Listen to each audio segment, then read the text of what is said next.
Welcome to this episode of ACG's Growth TV. I'm Katie Mulligan, Content Director with ACG's Media Group. On today's episode, we're looking at a proposal from the SEC that would affect the reporting and disclosures required for private equity funds. To talk about what those changes are and who they affect, I'm joined by Patrick Campbell, a partner with law firm BakerHostetler, and Adam Felsenthal, General Counsel and Deputy Chief Compliance Officer at investment firm Great Point Partners. Patrick and Adam are also part of the New York City Bar Association's Compliance Committee. Patrick is the chair and Adam is the secretary of that group. Patrick and Adam, thanks for joining me on Growth TV. Thanks for having us. Thank you, Katie. Happy to be here. So the SEC voted 3-1 last month to put forward a proposal that would change how much and when private equity funds disclose information to the agency. And so we'll talk about how the private equity community is feeling about all of this in a minute. But before that, Patrick, can you talk about why the SEC is proposing these changes in the first place? What's its rationale? Sure. Thanks again, Katie, for having us on Growth TV. And just before we start, I just want to note that the views Adam and I expressed today are our own and should not be attributed to the New York City Bar Association, our firms, or our clients. So just wanted to get that general disclaimer out there. As you noted, these are major proposed changes to Form PF reporting thresholds in terms of both reporting times and threshold values and the types of information that needs to be reported by certain advisors. And in its release, the SEC stated that its rationale for proposing these amendments are to enhance the FSOC's ability to monitor systemic risk, bolster the SEC's regulatory oversight, private fund advisors, and enhance investor protection efforts. The SEC has specifically referenced that recent market events, specifically the March 2020 COVID-19 turmoil and the January 2021 market volatility in certain stocks, have highlighted the importance of receiving current, robust information from market participants. And they also had a comment specific to private equity fund advisors, in that the SEC stated that it proposed to lower the threshold for reporting as a large private equity fund advisor because of the growth in the private equity industry over the past 11 years, coupled with an increase in the number of advisors with aggregate private equity assets under management below $2 billion. Now, as you mentioned at the outset, Katie, the vote was 3-1. And SEC Commissioner Hester Peirce provided the lone vote against proposing the amendments. In her view, the proposed amendments represent a fundamental shift away from Form PF's primary scope and purpose, which is to assist the FSOC in its monitoring obligations under Dodd-Frank. According to Commissioner Peirce, the release announcing the amendments did not provide the evidence that the amendments to the Form PF would enhance the FSOC's ability to monitor for systemic risk. Rather, according to her, the enhanced reporting seemed intended primarily to provide the Commission with additional information to support its regulatory enforcement programs. And she noted that more data is not always better. Yeah, so some dissenting voices within the SEC. Adam, since that vote, what have you been hearing from your peers within the private equity community? What are they saying about these proposed changes? So there was an initial, a little bit of annoyance. Oh, there's another compliance obligation on top of, the many regulatory obligations that the SEC has imposed on private equity. But I think most people in the community, either CFOs, CCOs, who are going to be the primary people responsible for implementing these changes, I think they've become comfortable with it. And that's because for two reasons. One, the current events piece, which requires you immediately to report certain events, those are extremely, extremely rare for private equity funds. GP-led fund restructuring, the manager being voted out by the fund. Hopefully that, for most managers, that will never happen. And certainly, generally very rare.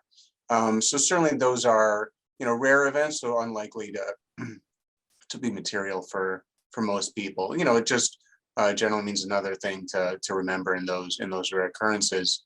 And the other point is just that any fund that is either below 1.5 billion or above 2.2 billion, is not going to be affected by the changes to the reporting threshold. It's really just that $500 million sweet spot where they're going to be hauled in. For those people, for those firms that are between 1.5 billion and 2 billion, there will be significant meaningful work in terms of complying with the additional form. So it sounds like most are taking it in stride, but there is an impact to be had depending on fund size. Are there any areas that the SEC still needs to clarify? Are there open questions here that they still need to answer? Sure. And, I think the process, going forward here is there'll be a public commenting period once the proposed amendments are filed in the Federal Register, I think for 30 days. And then, as with any other, SEC proposed rule, you'll see comments that come in that focus on measuring the SEC's view of the benefits of the additional reporting against the burdens and costs on private funds of the new proposed requirements. You'll see that. But, more directly to your question, you also see, whether certain aspects need to be clarified and things like that. And in the proposed amendments, the SEC asks, multiple questions related to seeking public comment on these amendments, including whether certain provisions needed further clarification. So we'll see what the comment letters say when they start coming in. But, in terms of additional clarity, particularly from the private equity side, I could see, comments addressing the clarity of what constitutes a reporting event for the one business day filing rule, including around advisor-led secondary transactions and perhaps surrounding certain components of the clawback provisions. As you can imagine, I think the one business day rule will be something that will, generate comment from the public. And you might also see comments opining on whether the SEC should make any changes to its Form PF filing system, in particular, given the new one business day reporting requirements, or whether the SEC should permit filers who have to make a one business day filing to use some other system that may better facilitate these types of immediate filings. So I think, those are some of the things that you'll start seeing once, more comments start coming in on these proposed amendments. Mm-hmm. And Adam, based on what you said earlier, it doesn't sound like this proposal is necessarily keeping a lot of private equity fund managers up at night. On the other hand, is there anything that they should be doing now to stay ahead of these changes? Should they kind of remain in this wait and see mode, or are there things that they should consider doing right now? There will be some things that they will have to consider. As Pat mentioned, there's going to be, a comment period. So this rule is not in effect yet. If it does go into effect, that the additional obligations from the large private equity advisors, as I mentioned, for those people who are going to be hauled in, it's a significant, meaningful amount of work. And specifically, what is that work, right? So that section of the form applicable to the large advisors, they're asking for specific information on the portfolio company level, right? As opposed to the general SEC forms, which asks about your investment funds, Form ADV. Form PF asks about, well, what is the percentage of debt to equity at each portfolio company? Do any of the portfolio companies have bridge loans, right? So where are the companies located? They actually ask very specifically, are there any in Brazil or China or India or Japan or Russia, those specific countries? So for those advisors that are going to be hauled into this, as the advisors who are over 2 billion already know, there's going to be a process that you're going to want to make sure to initiate with your portfolio company CFOs to make sure you get that information, which, a PE CFO or CCO might not necessarily have already. So you will want to, I'm sure, people in the industry already have connections with their portfolio company CFOs, but you will, if these changes do come into effect, you're going to want to, initiate that with, several weeks lead time before the PF is due, right? Because that's going to be a significant amount of data that you're going to need to collect from your entire portfolio, which could be, of course, many different companies. The other thing to keep in mind is just, this whole threshold, right? That it was 2 billion, now it's 1.5 billion. So, the reality is that, PE firms can go above and below that at different times, right? In their lifestyle, they might raise a new fund, and they'll invest it, it'll go up, but then, maybe, the fund will maybe, not do as well, and maybe they won't be able to raise another fund in the short term, and they'll go back down below the threshold.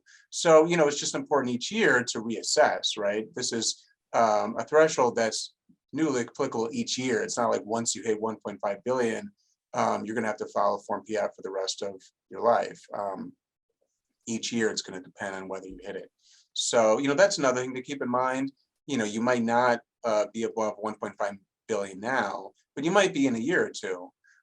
So it's important to keep that in mind, each year as at the beginning of the year when you start filing these forms. Mm-hmm. And Pat, as we wrap up here, what comes next for this proposal? You mentioned the public comment period, but what else should we be watching as this develops? Yeah, so there'll be a public comment period as soon as the proposed amendments are published in the Federal Register, which of this morning I haven't seen yet. That's 30 days from that period, which, by the way, is a shorter time period than what you've seen with other proposed amendments. And then comments will come in, and the SEC will consider those comments and determine what to do in the coming months after that, whether they make any changes to the proposed amendments, or decide whatever other action they might take regarding proposals, depending on what comments they see come in. And I'm sure between now and then you'll also have articles written, and maybe CLE webinars and things like that, that folks who are subject to these proposed amendments will be able to read and to attend, and to learn more of the insights that Adam has shared with you today in terms of what to expect once the SEC does whatever it's going to do. Mm-hmm.